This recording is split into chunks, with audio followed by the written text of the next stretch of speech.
Hello friends, welcome back to my channel. ఇవాళ నా పద్ధతిలో నిమ్మకాయ పులిహోర ఎలా చేస్తున్నానో చూపిస్తాను. ఫస్ట్ కడాయి తీసుకొని నూనె లేకుండా 3 టేబుల్ స్పూన్ పల్లీల్ని వేయించి పక్కన పెట్టాను. ఇప్పుడు అదే కడాయిలో 3 టేబుల్ స్పూన్ నూనె వేస్తున్నాను.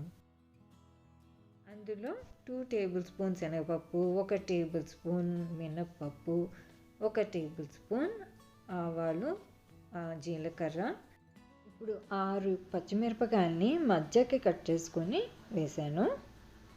3 ఎండుమిరపకాయలు కూడా వేసేసి అది వేగిన తర్వాత పసుపు కూడా వేసేసి అవన్నీ కలిపేసి ఇందాక వేయించి పెట్టుకున్న పల్లీల మీద వేసి కలిపేసాను. ఇప్పుడు నేను 1 గ్లాస్ బియ్యాన్ని బాగా కడిగేసి ఉడికించి పక్కన పెట్టానండి. ఇవన్నీ ఇందాక వేయించి పెట్టుకున్న ఇంగ్రీడియంట్స్ అన్నీ కూడా వేసేసి కలిపేసాను. దాని మీద ఉప్పు, 3 నిమ్మకాయలు కూడా స్క్వీజ్ చేసి పెట్టాను. దానిపైన ఇంకా కరివేపాకు, కొత్తిమీర వేసి పెట్టాను. అంతే, లెమన్ రైస్ రెడీ అయిపోయింది. నా వీడియో నచ్చితే లైక్ చేయండి, షేర్ చేయండి, సబ్స్క్రైబ్ చేయండి. మళ్ళీ వేరే వీడియోతో కలుస్తాను. అప్పటి వరకు బాయ్.